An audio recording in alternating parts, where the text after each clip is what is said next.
말씀의 제목은 제자의 길, 이런 제목입니다. 오늘날 교회에 신자는 있는데 제자는 없다, 이런 말이 회자되고 있어요.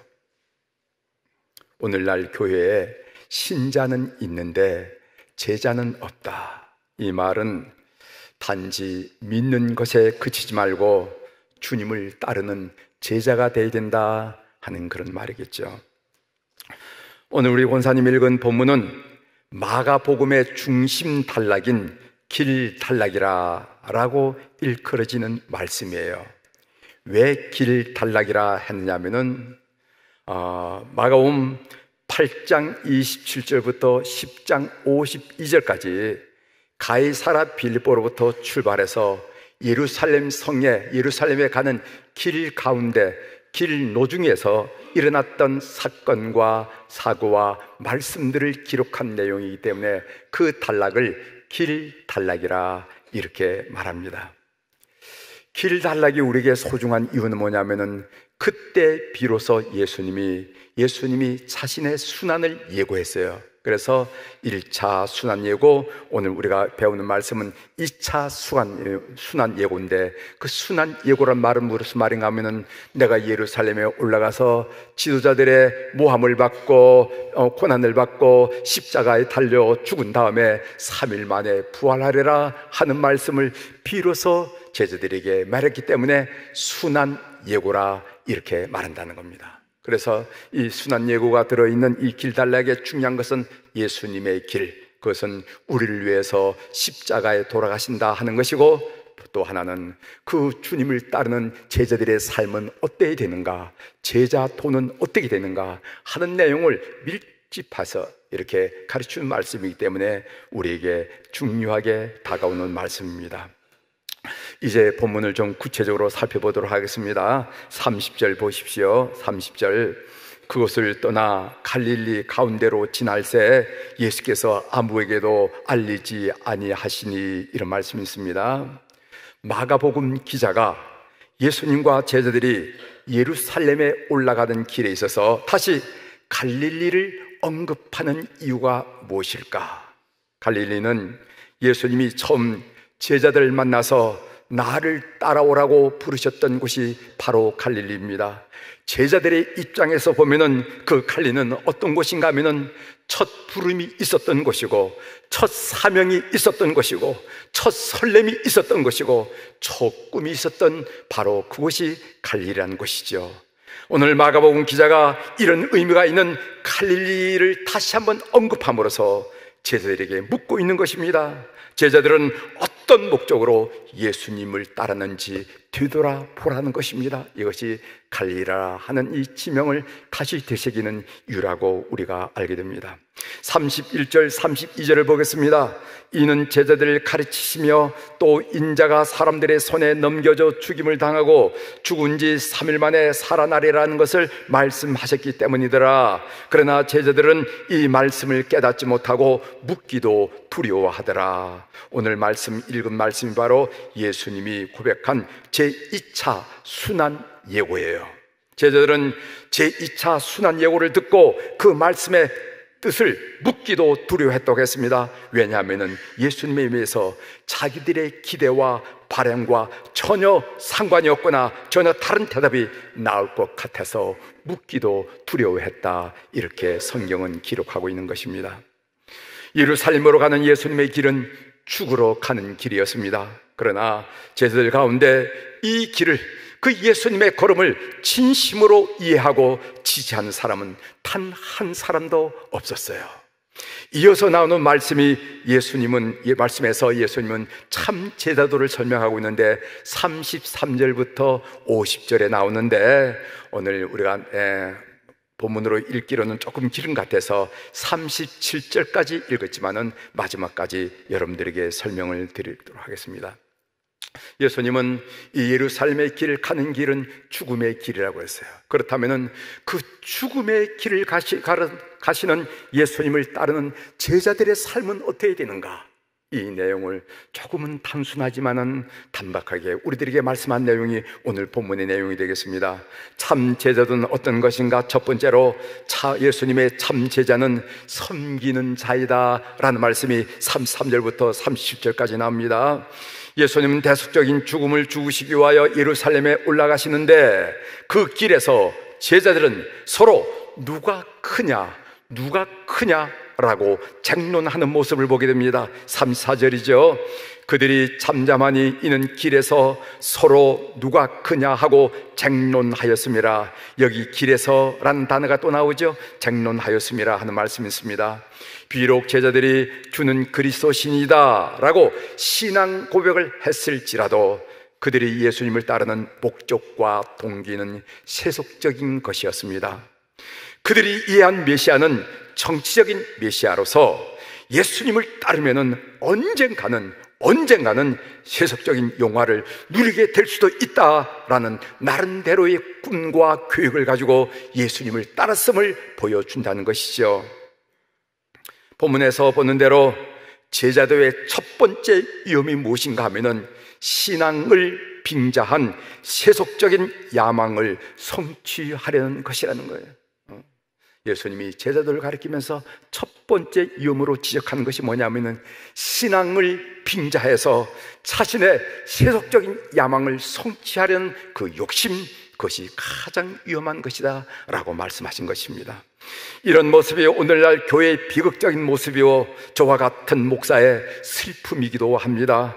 자기 명예, 자기 영광, 자기 유익, 자기 성공에만 집중된 이기적인 삶의 추구가 제자도의 목적이고 목표라고 한다면 그것은 잘못되어도 너무나 멀리 잘못된 것입니다. 그것은 제자의 삶은커녕 속물 그 자체예요.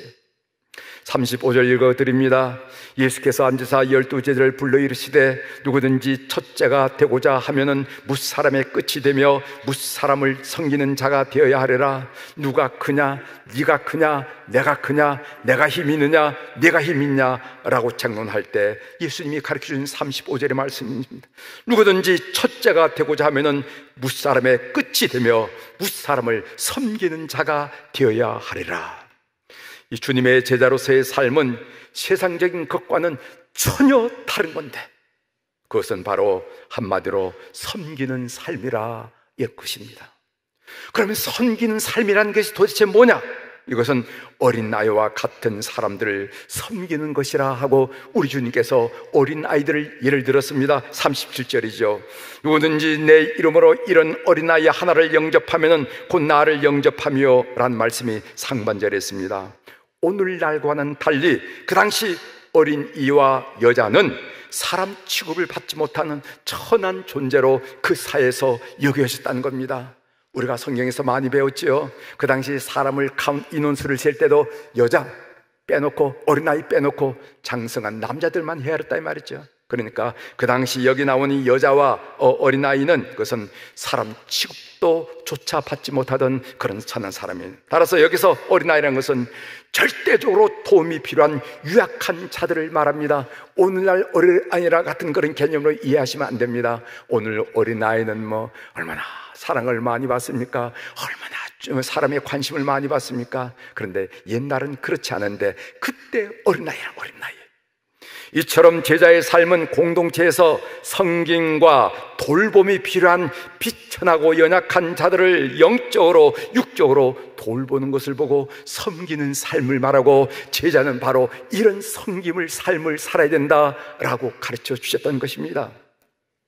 미 백악관 정책차관보 시각장애자 고 강경우 박사의 아내 서근옥 여사에 대해서 여러분들 들어보셨을 줄 믿습니다. 서근옥 씨는요, 숙대 영문과 1학년 때 맹하학교 중등부 1학년인 강영우를 만났습니다. 자원봉사자로 1년, 누나 역할로 6년, 실제 나이가 1년 반 정도 연상이죠. 약혼녀로 3년, 아내로 34년을 강영우의 그림자로 살았습니다. 미 연방 공무원이 전체가 450만 명 정도 되는데 그 450만 명 중에서도 2,500명이 대통령이 임명하는 직이라는 것입니다. 그 중에서 500명은 상원의 인준을 받아야 하는데, 그래서 그들 이름 앞에는 아나라블이라 하는 존칭이 붙습니다.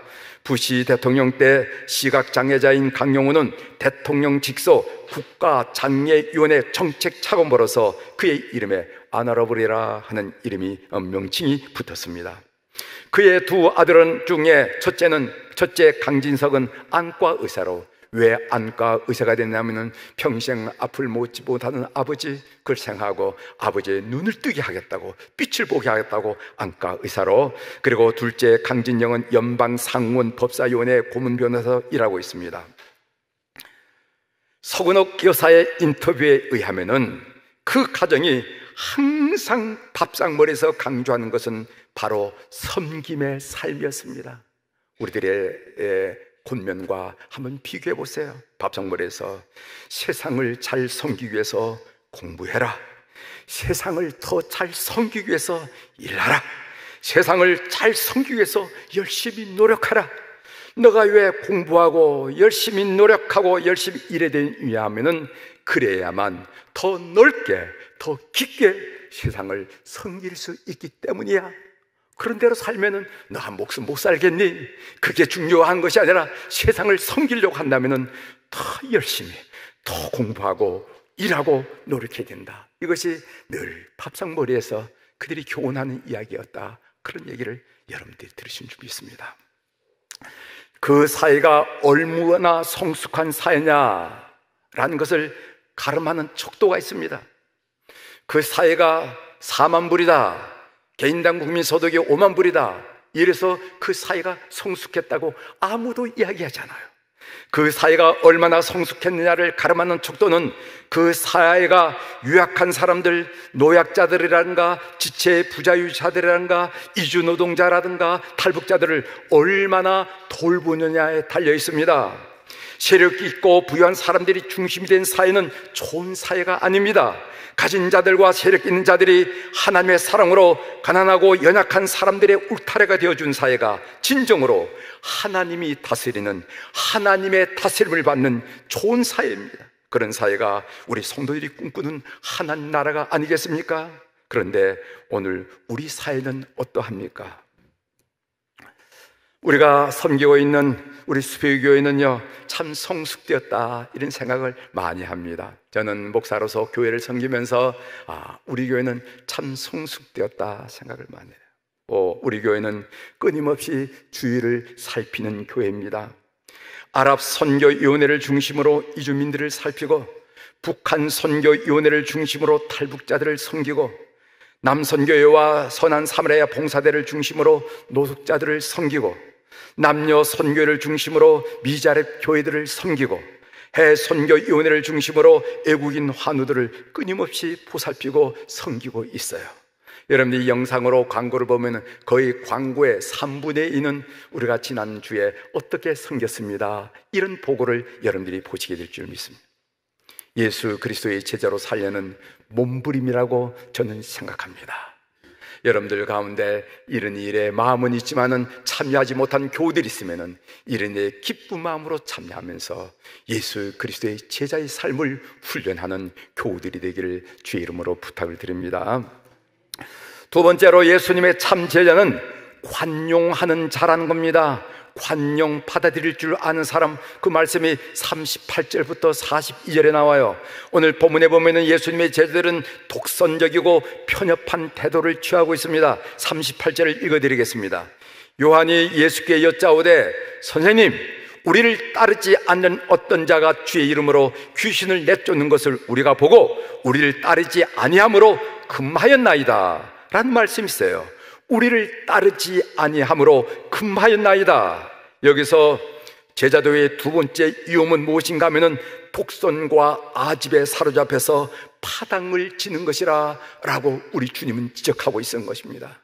제자의 길을 가면서 제자도를 실천하면서 가장 위험한 것이 무엇인가? 그것은 독선과 아집으로 파당을 짓는 것, 이것이 제자의 길에서 위험한 것이라고 지적한 것입니다. 제자들의 이런 태도에 대해서 예수님은 관용과 연합의 정신을 촉구하십니다. 39절 상반절에 나오지요. 예수께서 이르시되 금하지 말라, 우리가 금하였나이다. 그랬더니 예수님이 금하지 말라 이렇게 말씀하셨어요. 물론 예수님의 이런 권면은 복음의 유일성을 버리라는 의미가 아닙니다. 여기서 지적하는 잘못된 모습은 자기 혼자만 예수님을 잘 믿는다고 생각하는 독선과 아집입니다. 본문에 나오는 예수님의 이름으로 귀인을 쫓아낸 사람은 비록 제자 그룹에 들어가지는 못했지만은, 제자 그룹에 속하지는 못했지만은 예수 그리스도의 이름의 능력을 인정하고, 그리고 그 예수 그리스도의 이름으로 선한 행위를 했던 사람이 아니겠는가, 이렇게 얘기하죠. 예수님은 그를 받아들이라고 말씀하고 있습니다. 사실 우리 한국인은요, 단일 민족, 단일 언어, 단일 문화를 평생 호흡하며 살아왔기 때문에 배타성이 몸에 배었어요. 다양성이 아닌 획일성이 몸에 배었습니다. 언제 TV에서 이런 것을 제가 본 적이 있어요. 애국인들이 우리 한국 사람들에게 길을 묻는 장면이었습니다. 그런데 우리 한국인들의 반응이 어떠냐면은, 백인이 길을 물었을 때는요, 너무너무 친절하게 안 느껴져요. 그런데 흑인이 물었을 때는요, 본 척도 하지 않았어요. 본 척도 아니고 돌아갔어. 이게 우리 속에, 피 속에 흐르고 있는 배타성이고 획일성이라는 거예요. 그러나 다름은 결코 틀림이 아님을 여러분들이 아셔야 됩니다. 다름은 결코 우월의 판단 기준, 척도가 아님을 우리가 알아야 됩니다. 다름은 절대로 틀림이라든가 그것은 판단 기준의 척도라고 여기서는 안 된다는 것입니다. 여러분, 물어보겠습니다. 장미와 채송화 중에서 어느 꽃이 더 예쁘죠? 이 질문은 금방 잘못된 질문이라는 걸 여러분 아실 줄 믿습니다. 장미도 엄청 예쁘고 채송화도 엄청 예쁩니다. 주님이 교훈하신 제자의 삶은 독선과 아집으로 몰든 파당적인 삶이 아니라 관용과 연합을 실천하는 그런 삶이라는 것입니다. 평화는 전쟁보다 어렵고 화해는 혁명보다 힘들다라는 말이 있어요. 들어보십시오. 평화는 전쟁하는 것보다 어렵고 화해는 혁명하는 것보다 힘들다는 말이 있어요. 아이들 보면은요, 싸워도 금방 웃고 화해를 하는데, 어른들은, 경험이 많다는 어른들은, 지혜가 많다는 어른들은 한 번 싸우면 비틀어지면 좀처럼 화해하기 어려워요. 한국 사회도 이런 점에서 유해가 아닙니다. 양극화가 점점 더 심화되고 있습니다. 남북의 이념적 갈등, 동서의 지역적 갈등, 가진 자와 가지지 못한 자의 계층적 갈등, 기성세대와 젊은 세대의 갈등, 여야의 정치적 갈등, 거기에 따른 우리 사회적 비용이 너무너무나 크다는 거죠. 함께 더불어 살아가는 공동체를 만들어야 됩니다. 제로섬 게임이 아니라 윈윈하는 사회로 만들어야 됩니다. 바로 우리 그리스도인들이 감당할 화해의 몫이고 관용의 몫이라고 생각하는 거예요. 대통령 선거가 끝나고 대통령을 뽑아놨는데 걱정이 태산 같아요. 걱정이 태산. 주님은 깨어진 세상, 나눠진 세상을 하나 되게 하기 위해서 자기 몸을 깨뜨려 주시고 피를 흘려 주셨습니다. 이것이 바로 성만찬의 의미라는 것입니다. 여러분들이 성만찬을 받을 때마다 이 교훈을 깊이 새겨 주시길 바랍니다. 깨어진 세상, 나누어진 세상 하나 되라 하는 의미가 성만찬의 의미를 기억하십시오. 세 번째로, 예수님의 참제자는 자기 속에 가장 큰 원수가 있음을 아는 자라는 것이 43절부터 48절에 있는 말씀입니다. 제자도의 세 번째 위험은 뭐냐면 내 속에 숨어있는 무서운 죄라는 거예요. 우리 주님이 지적하는 것입니다. 예수님을 따르는 데 있어서 가장 무서운 것이 뭐냐면 너희 속에 있는 죄라는 것입니다. 47절을 읽어보겠습니다. 만일 내 눈이 너를 범죄하게 하거든 빼버리라. 한 눈으로 하나님의 나라에 들어가는 것이 두 눈을 가지고 지옥에 던져지는 것보다 나으니라. 예수님은 마가복음 7장 20절부터 23절에서도 말씀하셨습니다. 또 이르시되 사람에게서 나오는 것이 사람을 더럽게 하느니라. 먹는 것이 더러운 것이 아니라 사람으로부터 나오는 것이 더러운 것인데, 속에서 곧 사람의 마음에서 나오는 것은 악한 생각 곧 음란과 도둑질과 살인과 간음과 탐욕과 악독과 속임과 음탕과 질투와 비방과 교만과 우매함이니 이 모든 악한 것이 다 속에 나와서 그 사람을 더럽게 하느니라고 말씀하셨어요. 제자의 길에서 문제가 되는 것은 사람의 마음에서 나온 죄며 여기에 엄격하고 단호한 수술이 필요하다는 것입니다. 오늘 43절에 보면 손을 찍어 버려라, 45절에 보면 발을 찍어 버려라, 47절에 보면 눈을 뽑아 버려라. 얼마나 엄격하고 단호한 명령입니까? 우리는 혹여 누구나 짓는 죄라고, 이런 죄 안 짓고 사는 사람이 누구냐고 가볍게 생각할지 모르지만 성경은 우리에게 단호하게 말씀하고 계심을 우리 성도들은 기억하셔야 될 줄 믿습니다. 정말 원수는 내 속에 있습니다. 어렵고 힘든 싸움은 자기와의 싸움이에요. 여러분들도 자기와 싸우시죠? 마라톤 선수, 체조 선수, 복싱 선수, 성공한 사업가, 산악인, 정치인, 종교인 모두가 한결같이 하는 말이 있습니다. 자기와의 싸움에서 이겨야 승리할 수 있다는 것입니다. 저를 비롯해서 우리 성도도 마찬가지죠. 자기와의 싸움에서 진 사람은 결코 성도로서 삶을 성공적으로 이끌 수가 없어요. 사도 바울도 이렇게 고백했습니다. 고린도전서 9장 25절에 보면은 이기기를 다투는 자마다 모든 일에 절제하나니 그들은 썩을 승리자의 관을 얻고자 하되 우린 썩지 아니할 것을 얻고자 하노라. 우린 썩지 아니할 생명의 멸관을 위해서 절제해야 된다는 얘기예요. 고린도전서 9장 27절에 보면은 내가 내 몸을 쳐 복종하게 하면 내가 남에게 전판 후에 자신이 도리어 버림이 당할까 두려워함이노라. 우리가 다른 사람은 구원하되 오히려 버림을 당하면 어떻게 하겠느냐? 그래서 나는 내 몸을 쳐서 복종케 한다 라고 바울 사도께서 고백했습니다. 모든 일에 절제하나니 내가 내 몸을 쳐 복종하게 하면, 그러므로 제자의 길에 요구되는 중요한 것은 자기 성찰적 회개와 그리고 단호한 영적인 절제라는 것입니다.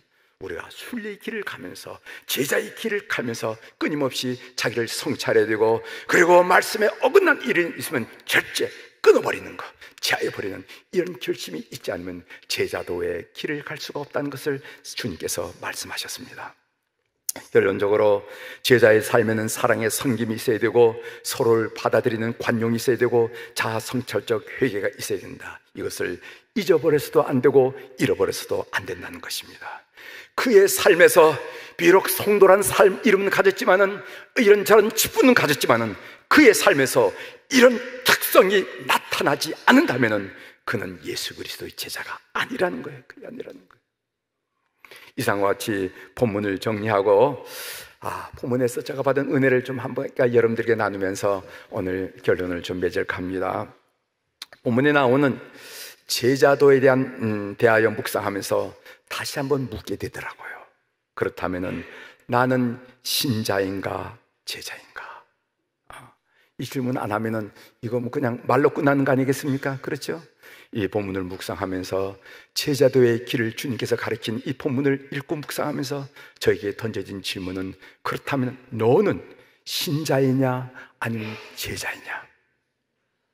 이 질문 또 우리들 향해서 우리는 제자인가 아니면 신자인가? 라는 질문으로 받을 수 있습니다. 우리는 그리스도의 제자입니다. 이 명제가 여러분들에게 혹시나 생경스럽게 들립니까? 그래서는 안 됩니다. 어떤 경우더라도, 어떤 경우에라도 우리는 우리의 정체성을 잊거나 잃어버려서는 안 됩니다. 우리에게는 그리스도의 제자로서의 삶이 있어요. 우린 그것을 사명이라고 말합니다. 그것이 우리의 삶의 목적이고 존재의 의미예요. 우리가 오늘 일어나 활동하는 목적이고, 오늘 아침을 먹고 점심을 먹고 살아가는 목적이라는 말이죠. 여러분, 이름에는 뜻이 있습니다.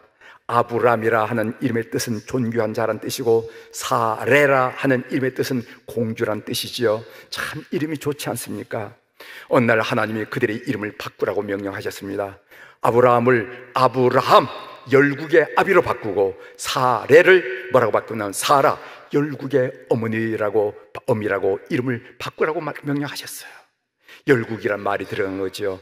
이것은 무엇을 말하는가 하면, 이제까지는 내 마음대로 살았지 모르지만 이제는 사명자로 살아라, 사명을 부여한 것입니다.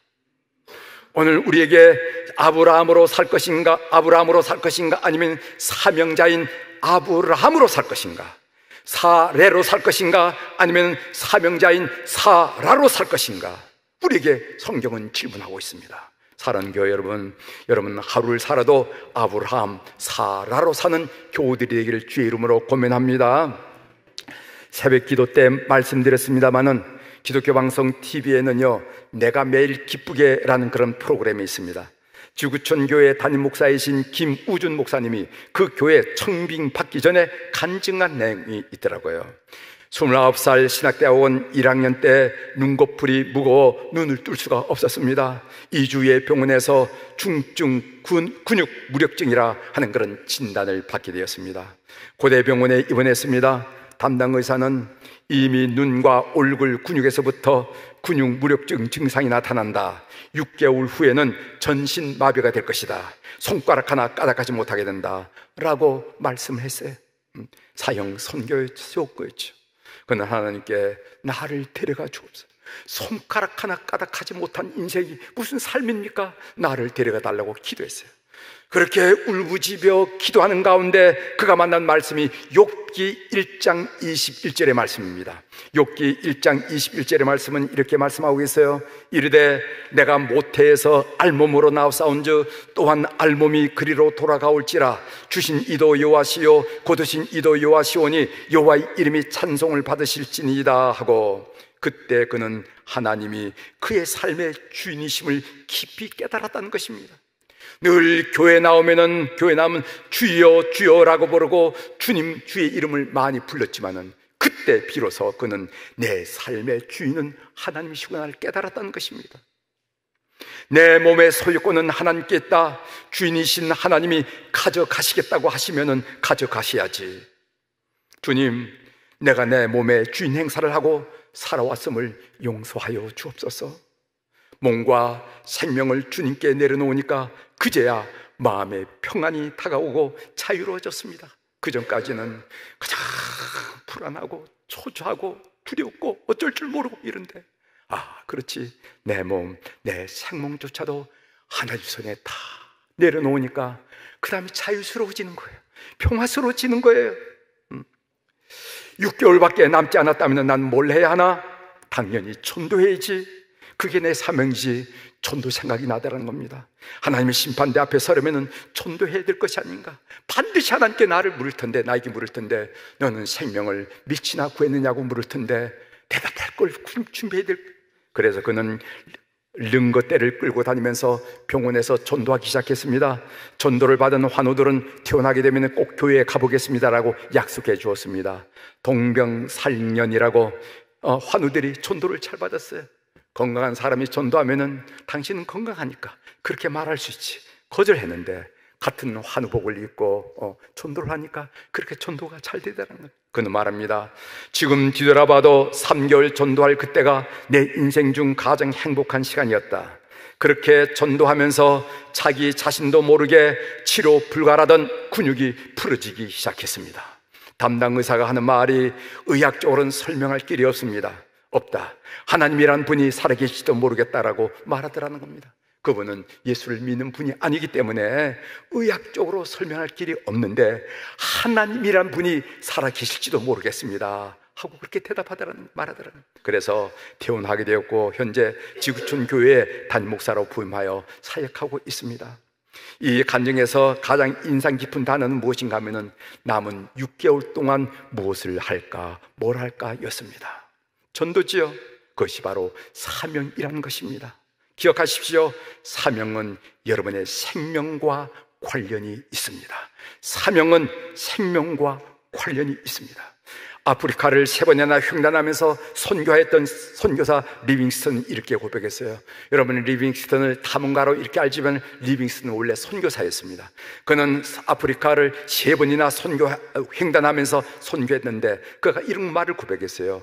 나는 사명을 다 완수하기 전에는 죽지 않는다. 이것이 바로 리빙스턴의 고백이에요. 나는 사명을 다 완수하기 전에는 죽지 않는다. 여러분들에게 목숨이 붙어있기 때문에 전전긍긍한 사람이 아니라 사명에 가슴이 뜨거워져서 난 이 사명을 감당하기 전에는 죽지 않아 라고 고백하는 우리 교우들이 되기를 주의 이름으로 축원합니다. 사랑하는 성도 여러분, 우리는 예수 그리스도의 제자들입니다. 우리에게는 사명이 있습니다. 하루를 살아도 사명자로 사는 교우들이 되기를 주의 이름으로 축원합니다. 기도하시겠습니다.